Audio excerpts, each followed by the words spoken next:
हमारी लेडीज़ के लिए, जो लोग बहुत पसंद करती हैं मुझे, जितनी महिलाएं हैं उनके लिए तीज का गाना भी आ रहा है। अभी अभी अक्षरा सिंह लाइव आकर अपने गाने और अपने मूवी के बारे में खुलासे करते हुए नजर आई और एक तरफ पवन सिंह काफी बुरा फंस चुके हैं।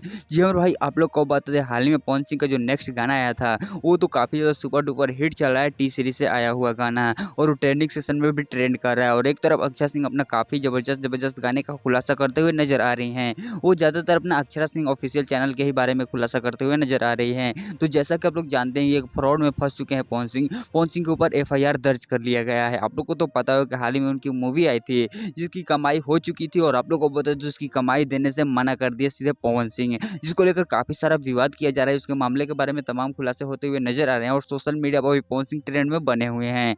आप लोग को तो जानते हो कि अक्षरा सिंह और पवन सिंह को लेकर बहुत दिनों से बात चल रही थी, लेकिन अभी बात करना बंद कर दिए हैं लोग। अब सीधे पवन सिंह पर फोकस कर रहे हैं, जो कि पवन सिंह का विवाद हो चुका है और उन पर एफआईआर दर्ज कर लिया गया है। तो क्या पैसे लौटाएंगे पवन सिंह की नहीं लौटाएंगे, इन सभी चीजों से अपडेट आप लोग को देते रहेंगे। इस चैनल सब्सक्राइब कर लीजिएगा। मिलूंगा इस नए वीडियो में किसी नए टॉपिक के साथ। तो के लिए बाय।